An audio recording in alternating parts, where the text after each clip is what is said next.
নমস্কাৰ ছাত্ৰ ছাত্ৰীসকল সকলো ছাত্ৰ ছাত্ৰীৰ বাবে ভিডিঅ'টো বহুত ইম্পৰ্টেণ্ট হ'বলৈ গৈ আছে সকলো ছাত্ৰ ছাত্ৰীক লকডাউনত দিয়া হ'ব 10,000 কৈ টকা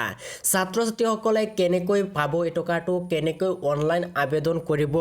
আৰু কি ডকুমেন্টছ লাগিব ডকুমেন্টছখিনি কেনেকৈ আপলোড কৰিব কেনেকৈ সাবমিট মাৰিব আৰু কেনেকৈ ফৰ্মখিনি জমা দিব লাগিব গাঠি সম্পূৰ্ণখিনি এইটো ভিডিঅ'ৰ জৰিয়তে জনাম ছাত্ৰ ছাত্ৰীসকল আগতে কৈছিল যে এটা ভিডিঅ'ত 10 ছাত্ৰ ছাত্ৰীসকলক 10,000 কৈ টকা দিয়া হ'ব এইটো আবেদন আহিলে জনাম কিন্তু এতিয়া আহি গৈছে এই আবেদনটো কেনেকৈ তোমালোকে কৰিবা সম্পূৰ্ণখিনি এইটো ভিডিঅ'ৰ জৰিয়তে জনাম তোমালোকে স্কিপ নকৰি প্ৰথমৰ পৰা শেষলৈকে ভিডিঅ'টো চাই যাবা তোমালোকে চোৱা প্ৰথমতে national scholarship portal for central sector scheme is now open for fresh application অৰ্থাৎ যিসকলে প্ৰথমবাৰৰ বাবে কৰি আছে সেইসকলৰ অনলাইন আবেদন আৰম্ভ হৈ গৈছে তাৰপিছত কৈছে portal will be open for renewal application from 21/8/2020 যিসকল ছাত্ৰ ছাত্ৰীয়ে ৰিনিউৱেল কৰিব ৰিনিউৱেল আগতে এবাৰ যিসকলে কৰিছে এই বছৰ কৰিলে সেইসকলে ৰিনিউৱেল কৰিব লাগিব সেইকাৰণে কোৱা হৈছে যে 21 তাৰিখৰ পৰা সেইসকলৰ আৰম্ভ হ'ব ছাত্ৰ ছাত্ৰীসকল তোমালোকে প্ৰথমতে ইয়াৰ অনলাইন আবেদন কৰিবলৈ কি ডকুমেন্টছৰ প্ৰয়োজন হ'ব তোমালোকে প্ৰথমতে জানি লোৱা তোমালোকে নিউ ৰেজিষ্ট্ৰেশ্যন চোৱা ইয়াত নিউ ৰেজিষ্ট্ৰেশ্যনত ক্লিক কৰিবা নিউ ৰেজিষ্ট্ৰেশ্যনত ক্লিক কৰাৰ লগে লগে তোমালোকৰ আৰু এটা পেজলৈ লৈ যাব ছাত্ৰ ছাত্ৰীসকল তোমালোকে প্ৰথমতে ইয়াত চোৱা বহুকেইটা গাইডলাইনছ আছে আৰু কি ডকুমেন্টছ লাগিব সম্পূৰ্ণখিনি ইয়াত দিয়া আছে ছাত্ৰ ছাত্ৰীসকল তোমালোকৰ ইয়াত বহুকেইটা অপশ্যন দিয়া আছে ইয়াত চাবা new registration logging to apply for renewal এইটো আৰম্ভ হোৱা নাই লগিং টু এপ্লাই এইটো আৰম্ভ হৈছে আৰু নিউ ৰেজিষ্ট্ৰেশ্যন আৰম্ভ হৈছে তোমালোকে ইয়াত ক্লিক নকৰিবা ক্লিক নকৰাকৈ তোমালোকে ইয়াত সম্পূৰ্ণভাৱে কি ডকুমেন্টছ লাগিব কি গাইডলাইনছ আছে সম্পূৰ্ণখিনি ইয়াত দিয়া আছে কোনে কোনে পাব সম্পূৰ্ণখিনি ইয়াত লিখা আছে ইয়াত কৈছে guidelines for registration on national scholarship portal welcome to national scholarship portal NSP বুলি কৈছে এইটো নতুন শিক্ষানীতিৰ যেটো 10,000 কৈ টকা দিয়া হ'ব সকলোকে হেতু আছে ইয়াতে ইয়াত কৈছে হাউ টু এপ্লাই অৰ্থাৎ কেনেকৈ এপ্লাই সমূহ কৰিব সম্পূৰ্ণখিনি ইয়াত প্ৰচেছটো দিয়া আছে প্ৰথমতে চোৱা তোমালোকৰ কি ডকুমেন্টছৰ লাগিব আৰু বেলেগ ডকুমেন্টছও লাগিব মই এটা লিষ্ট বনাই থৈছো তোমালোকক শেষত দেখুৱাম এই লিষ্টখন কি ডকুমেন্টছৰ প্ৰয়োজন হ'ব ক্লাছ 1 ৰ পৰা ডিগ্ৰী লৈকে সকলো ছাত্ৰ ছাত্ৰীয়ে এই স্কলাৰশ্বিপটো কৰিব পাৰিব তাৰ পিছত তোমালোকে চোৱা এডুকেশ্যনেল ডকুমেন্টছ অফ ষ্টুডেন্ট অৰ্থাৎ ছাত্ৰ ছাত্ৰীৰ এটা এডুকেশ্যনেল ডকুমেন্টছ লাগিব অৰ্থাৎ ধৰি লওক মেট্ৰিক পাছ কৰিছে যদি ক্লাছ 11ত ছাত্ৰ ছাত্ৰীয়ে কৰে তেনেহলে মেট্ৰিক পাছ সাৰ্টিফিকেট আৰু মেট্ৰিক পাছ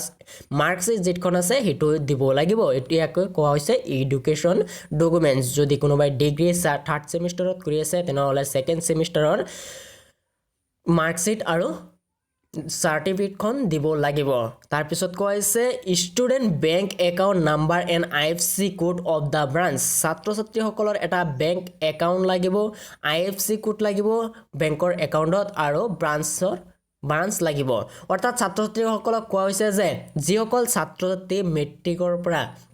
ডিগ্ৰী লৈকে সেইসকল ছাত্ৰ ছাত্ৰীৰ নিজাববীয়াকৈ একাউন্ট লাগিব বেলেগৰ একাউন্ট দিলে টকাখিনি নহমাই যদি ক্লাছ 10ৰ তলত হয় কোনোবাই তেনেহলে ছাত্ৰ ছাত্ৰীসকলৰ নিজৰ গাইডজনৰ বেংক একাউন্ট দিলেও হ'ব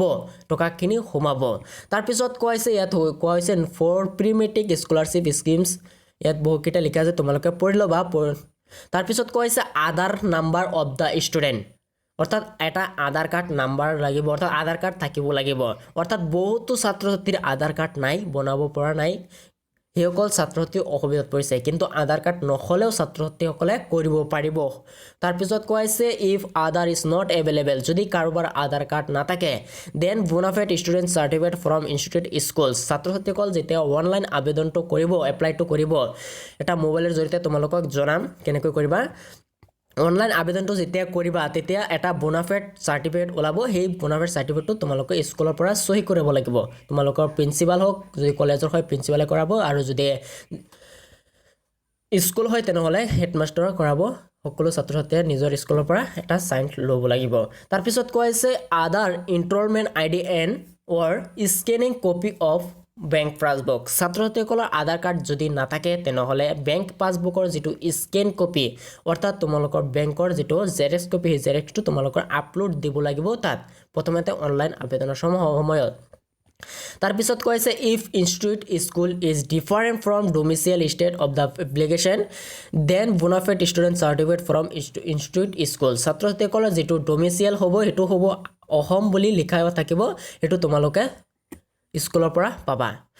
তাৰ পিছত কোৱা হৈছে ইয়াত সুন্দৰভাৱে কোৱা হৈছে সম্পূৰ্ণকৈ চাবা brief instructions for filling up the online application from are given below filed mark words star are mandatory files অৰ্থাৎ যি সমূহ দিয়া আছে ইয়াত স্টাৰ মাৰ্ক লগাই সম্পূৰ্ণখিনি এইকেইটা বাধ্যতামূলক হিচাপে কৰিব লাগিব যদি স্টাৰ মাৰ্ক নাথাকে তেনেহলে ইয়াত অপচনাল বুলি থাকে প্ৰথমতে কোৱা হৈছে তোমালোকৰ ইয়াত কৈছে ডেট অফ বাৰ্থ ইয়াত কৈছে date of birth as print in educational certificate অৰ্থাৎ তোমালোকৰ এটা এডুকেশ্যনেল চাৰ্টিফিকেটৰ লগত যিটো ডেট আছে অৰ্থাৎ তোমালোকৰ মাৰ্কশ্বিট বা চাৰ্টিফিকেটৰ লগত যিটো ডেট অফ বাৰ্থ দিয়া আছে সেই ডেট অফ বাৰ্থটো তোমালোকৰ তাত অনলাইন এপ্লাই সময়ত দিব লাগিব বেলেগ দিলে নহ'ব বা বলবাইলকৈ দিলে নহ'ব তাৰপিছত কোৱা হৈছে ষ্টেট অফ ডমিচিয়েল ইয়াত কৈছে state domicile state means the students which means student if they are permanent address ইয়াত কৈছে ডমিচিয়েল ষ্টেটটো হৈছে এটা এড্ৰেছ অৰ্থাৎ তুমি কোনটো ডমিচিয়েল ষ্টেটৰ হয় যদি আমি অসমৰ হয় অসমটো তোমালোকে সিলেক্ট কৰিবা যেটো অনলাইন কৰিব লাগিব সম্পূৰ্ণখিনি ইয়াত বুজাই দিয়া আছে তোমালোকে পঢ়ি ল'বা তাৰপিছত কৈছে যেটো ডাঙৰ কথা হয় এটো স্কলাৰশিপ ক্যাটাগৰী ছাত্ৰছাত্ৰীসকলে হয়তো নবুজিব পাৰে স্কলাৰশিপ ক্যাটাগৰী বহুকেইটা ক্যাটাগৰী আছে কোনটো ক্যাটাগৰীত এপ্লাই কৰিব হয়তো এটো নাজানিব পাৰে ইয়াত কৈছে scholarship schemes are divide in following major category describe below student are required to select the relevant category based on their class course in which they are studying ইয়াত কৈছে pre matric scholarship schemes for student studying from class 1 to class 10 ছাত্ৰছাত্ৰীসকলৰ দুটা category আছে এটা হৈছে pre matric এটা হৈছে post matric ছাত্ৰছাত্ৰীসকল যদি প্ৰি মেট্ৰিক কৰে ছাত্ৰছাত্ৰীসকলে ক্লাছ 1 ৰ পৰা 10 লৈকে যিসকল ছাত্ৰছাত্ৰী কৰিব বিচাৰে সেইসকলে প্ৰি মেট্ৰিক সিলেক্ট কৰিবা ক্যাটাগৰীটো আৰু যিসকল ছাত্ৰছাত্ৰী টপ ক্লাছ অৰ্থাৎ class 10 11 class 11 12 degree BA BSc যিসকলে এমএ পঢ়ি আছে সেইসকল ছাত্ৰছাত্ৰীয়ে যদি কৰে তেনেহলে পোষ্ট মেট্ৰিকটো ক্যাটাগৰীটো হিচাপে সিলেক্ট কৰিব লাগিব যদি প্ৰি মেট্ৰিক সিলেক্ট কৰে তেনেহলে তোমালোকে টকাখিনি নাপাবা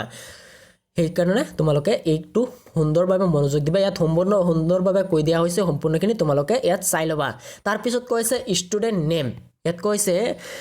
ষ্টুডেণ্ট নেমটো তোমালোকৰ সুন্দৰভাৱে দিব লাগিব যেটো আধাৰ কাৰ্ডত নাম আছে বা তোমালোকৰ স্কুল সাৰ্টিফিকেটত সুন্দৰভাৱে দিয়া আছে সম্পূৰ্ণখিনি ইয়াত দিব লাগিব ইয়াত কৈছে provide name as printed in education certificate তোমালোকৰ এডুকেশ্যন যেটো সাৰ্টিফিকেট নামটো ওলাইছে হেতু নাম দিব লাগিব যদি বেলেগ নামটো দিয়া বা বলবালকৈ নামটো দিয়া তেনেহলে নহব তাৰ পিছত কৈছে মোবাইল নাম্বাৰ ইয়াত কৈছে মোবাইল নাম্বাৰটো তোমালোকৰ কম্পালসৰি ইয়াত কৈছে মোবাইল নাম্বাৰটোৰ এটা ওৱান টাইপ পাছৱৰ্ড অৰ্থাৎ ওটিপি সোমাব এছএমএছ যোগেতে তোমালোকে সেই ওটিপিটি দি ভেৰিফাই কৰিব লাগিব আৰু তোমালোকৰ পাছৱৰ্ড আৰু ইমেইলটো যেটো এপ্লিকেশন হেতু তোমালোকৰ মোবাইল নাম্বাৰত সোমাব তাৰ পিছত কৈছে এটা ইমেইল আইডি এটো বাধ্যতামূলক নহয় নিদিলেও হ'ব ইয়াত অপচনাল আছে তোমালোকে নিদিলেও হ'ব দিয়াটো ভাল তাৰ পিছত কৈছে বেংক একাউন্ট ডিটেইলছ তোমালোকৰ বেংক একাউন্টৰ কি ডিটেইলছ দিব লাগিব ইয়াত কৈছে provide active bank account number and IFSC code of the bank branch of the student অৰ্থাৎ এজন এক ছাত্ৰৰ এটা এক্টিভ অৰ্থাৎ ব্লক থকা বেংক একাউন্ট নহব এটা এক্টিভ বেংক একাউন্ট লাগিব আইএফএসচি কোড লাগিব আৰু বেংকৰ ব্ৰাঞ্চৰ নামটো দিব লাগিব সম্পূৰ্ণখিনি ইয়াত দিয়া আছে কি সম্পূৰ্ণখিনি ইয়াত কোৱা হৈছে তোমালোকে যদি ইয়াত কোৱা হৈছে যে তোমালোকৰ পোষ্ট মেট্ৰিক যিসকল আছে সেইসকলৰ নিজৰ বেংক একাউন্ট লাগিব আৰু যিসকলৰ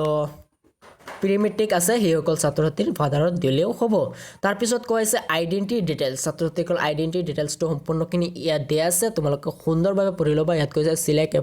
and provide the information is this file very carefully you are required to select on the following method for identity details তোমালোকৰ এইকেইটা আইডেন্টিটি যদি ডিটেইলছ নাথাকে তেনেহ'লে তোমালোকে স্কলাৰশ্বিপটো নাপাবা নাথাকে বা তোমালোকে এটো যদি সুন্দৰভাৱে নিদিয়া তোমালোকৰ যদি আধাৰ কাৰ্ড থাকে তেনেহলে আধাৰ কাৰ্ডৰ যেটো 12টা নম্বৰ থাকে 12টা নম্বৰ তোমালোকে এন্টাৰ কৰিব লাগে তাৰ পিছত কৈছে যদি নাথাকে নহব নাথাকিলেও হ'ব ছাত্ৰছাত্ৰীসকলে বেংক একাউন্ট দি কৰিব পাৰিব তাৰ পিছত কৈছে you pen submitted the registration from the system will match the personal identification details of the application with the other record ছাত্ৰছাত্ৰীসকল যে আধাৰ কাৰ্ড দিয়ে তেনেহলে যদি আইডেন্টিটিৰ লগত সম্পূৰ্ণভাৱে মেচ কৰিব লাগিব যিকেইটা ডকুমেন্টছ আছে তোমালোকৰ সাৰ্টিফিকেট বিলাক হেতৰ লগত মেচ হ'ব লাগিব তাৰ পিছত সুন্দৰভাৱে দিয়া হৈছে তোমালোকৰ আধাৰ কাৰ্ড আৰু বেংকৰ একাউন্ট তোমালোকৰ সম্পূৰ্ণভাৱে লিংক থাকিব লাগিব যদি আধাৰ কাৰ্ড দিয়া তেনেহ'লে তোমালোকৰ হ'ব সম্পূৰ্ণখিনি ইয়াত দিয়া আছে তোমালোকে ইয়াত যিটো আছে টিক মাৰ্ক লগাই তোমালোকে অনলাইন আবেদন কৰিব পাৰিবা কণ্টিনিউত মাৰি ছাত্ৰ ছাত্ৰীসকল মই ডিছক্ৰিপশ্যনত এটা লিংক ৰাখি থ'ম সেই লিংকটোত তোমালোকে ক্লিক কৰি যেনেকৈ অনলাইন আবেদন কৰিব লাগে সম্পূৰ্ণ প্ৰচেছ A to Z তোমালোকৰ কাৰণে ভিডিঅ' বনাইছোঁ তোমালোকে সম্পূৰ্ণখিনি ডিছক্ৰিপশ্যনত চোৱা আৰু তোমালোকৰ ওপৰত চোৱা এটা নোটিফিকেশ্যন গৈ আছে সেই নোটিফিকেশ্যন ক্লিক কৰা তোমালোকে ইয়াত যেটো ভিডিও হেতু চাব পাৰিবা অনলাইন আবেদন একেবাৰে A to Z তোমালোকৰ সেই ডেসক্ৰিপচনৰ লিংকটো ক্লিক কৰাৰ লগে লগে তোমালোকে জানিব পাৰিবা তোমালোকৰ কেনেকৈ A to Z কেনেকৈ জমা দিবা কি কি ডকুমেন্টছ লাগে আৰু এটা ডকুমেন্টছ লাগিব তোমালোকে হেতু জানি লোৱা ছাত্ৰ ছাত্ৰীসকল মই এটা কলেজৰ পৰা স্ক্ৰিনশ্বট মাৰি আনিছিলোঁ ফটো মাৰি আনিছিলোঁ তোমালোকে যিসকল ডিগ্ৰীৰ সেইসকলৰ যেটো ডকুমেন্টছ লাগিব ক্লাছ 11 12 আৰু ডিগ্ৰীলৈকে সেইকেইটা ডকুমেন্টছ দিবলৈ কৈছে আৰু যিকেইটা প্ৰি মেট্ৰিক ইয়াত নহয় এইকেইটা নালাগে ছাত্ৰ ছাত্ৰীসকলৰ যিসকলে ক্লাছ 11 12 আৰু ডিগ্ৰী BA BSc সেইসকলৰ এইকেইটা ডকুমেন্টছ খুজিছে অৰ্থাৎ খুজিছে ইয়াত কৈছে ইনকাম সাৰ্টিফিকেট লাগিব আৰু যদি নাথাকে তেনেহলে তাত যেতে অনলাইন এপ্লাই কৰিব তাত দিলেও হৈ যায় তাৰ পিছত কৈছে ডিক্লেৰেশ্যন অফ দা ষ্টুডেণ্ট ছাত্ৰ ছাত্ৰীসকলৰ ডিক্লেৰেশ্যন ষ্টুডেণ্ট কোৱা হৈছে এটো তোমালোকৰ সাৰ্টিফিকেট এখন দিব লাগিব বা ৰেজিষ্ট্ৰেশ্যন বালাক দিব লাগিব মাৰ্কশিটখন দিব লাগিব এটো কোৱা হৈছে তাৰ পিছত ৰিলিজন সাৰ্টিফিকেট সকলো ছাত্ৰ ছাত্ৰী নাথাকে ৰিলিজন ছাত্ৰ ছাত্ৰীয়ে যিবিলাক জেনেৰেল ছাত্ৰ ছাত্ৰী সকলৰ নাথাকে সেইকাৰণে ৰিলিজন সাৰ্টিফিকেটটো নালাগে কিন্তু ইয়াত খুজিছে কিন্তু দিলে নালাগে নেদিলো হয় তাৰ পিছত কৈছে institution verification by the principal ছাত্ৰ ছাত্ৰীসকলৰ কাৰণে যেটো অনলাইন এপ্লাই কৰি যেটো ভেৰিফাইৰ কাৰণে স্কুলত নৈ গৈ জমা দিব লাগে ফৰ্মটো সেই ফৰ্মটো তোমালোকৰ প্ৰিন্সিপাল এটা সহি লাগিব তাৰ পিছত কৈছে এডমিশন ৰিসিপ্ট ছাত্ৰ ছাত্ৰীসকলৰ এডমিশন ৰিসিপ্টটো অৰ্থাৎ ছাত্ৰ ছাত্ৰীসকলে এডমিশন কেতিয়া লৈছিল সেই ৰিসিপ্টটো ছাত্ৰ ছাত্ৰীসকলৰ দিব লাগিব যদি ফ্ৰীও হয় ৰিসিপ্টটো তোমালোকৰ লাগিব তাৰ পিছত কৈছে proof of bank account in the name of student ছাত্ৰ ছাত্ৰীসকলৰ এটা বেংক একাউণ্ট লাগিব আৰু বেংকৰ জেৰেক্স বেংকৰ পাছবুকৰ জেৰেক্সটো তোমালোকে দিব লাগিব তাৰ পিছত কৈছে ৰেচিডেণ্টৰ প্ৰুফ ছাত্ৰ ছাত্ৰীসকলৰ driving licence voter ID electronic bill যিকোনো দিব পাৰে তোমালোকৰ আধাৰ কাৰ্ড দিব পাৰা বা বেলেগ কিবা দিব পাৰা ইয়াত এইকেইটা দিয়া হৈছে আৰু দিয়া হোৱা নাই বেলেগ দিব পাৰা কিন্তু ইয়াত উল্লেখ কৰা নাই তাৰ পিছত কৈছে ফটো দুকপি ফটো লাগিব ছাত্ৰ ছাত্ৰীসকলৰ তাৰ পিছত কৈছে মাৰ্কশিট লাষ্ট এক্সাম পাছ আৰু এণ্ড এডমিট সেলফ এটেষ্ট ছাত্ৰ ছাত্ৰীসকলৰ কোৱা হৈছে মাৰ্কশিট লাগিব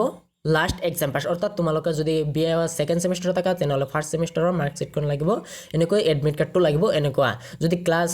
11 টকা তেনেহলে 10 ক্লাছৰ মাৰ্কশিটটো হমো লাগিব তাৰ পিছত কৈছে এড্ৰেছ উইথ ফোন এণ্ড নং এণ্ড ইমেইল ছাত্ৰ ছাত্ৰীসকলৰ এটা ফোন নম্বৰ আৰু মেইল লাগিব তাৰ পিছত কৈছে হাই সেকেন্ডাৰী ফাইনেল আৰু মাৰ্কশিট এণ্ড এডমিট যিসকলে বিএ ডিগ্ৰী কৰিব সেইসকলে হাই সেকেন্ডাৰী মাৰ্কশিট আৰু ডিগ্ৰী কৰিব আৰু যিসকলে ক্লাছ 11ত কৰিব বা 10ত কৰিব সেইসকল ছাত্ৰ ছাত্ৰীয়ে ইয়াত দিব নালাগে হাই সেকেন্ডাৰীটো এটো সকলোখিনি মিলাই একেলগে দি দিছে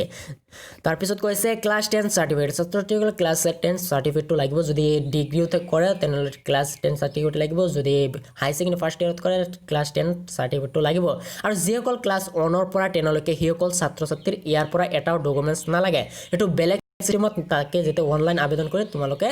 স্কুলত জমা দিলেই হৈ যাব ছাত্ৰ ছাত্ৰীসকল মই এইটো ভিডিও বনাইছো স্কলাৰশ্বিপ অনলাইন এপ্লাই এনেকৈ মোবাইলতে এপ্লাই কৰা প্ৰথম শ্ৰেণীৰ পৰা ডিগ্ৰীলৈকে সকলোৱে পাব ছাত্ৰ ছাত্ৰীসকল এই ভিডিওটো মই যেটো ফটো হেতু তোমালোকৰ আহিব অৰ্থাৎ তোমালোকে এই ভিডিওটো সম্পূৰ্ণভাৱে তোমালোকে চাই সম্পূৰ্ণভাৱে অনলাইন কেনেকৈ কৰে কোবা এটা মোবাইলৰ জৰিয়তে কৰিব পাৰিবা মই ডেসক্ৰিপচনত সুন্দৰভাৱে লিংকটো ৰাখি থৈছো তোমালোকে এই লিংকটোত ক্লিক কৰি তোমালোকে ভিডিওটো চাই সম্পূৰ্ণভাৱে অনলাইন আবেদনটো কৰিব পাৰিবা এই লিংকটো তোমালোকে ক্লিক কৰিবাই মিছ নকৰিবা ছাত্ৰ ছাত্ৰীসকল যদি কিবা বুজাত অসুবিধা হৈছে তেনেহলে তোমালোকে কমেন্টত জনাবা আমি সম্পূৰ্ণখিনি ৰিপ্লাই দিবলৈ চেষ্টা কৰিম Thank you আজিলৈকে মানে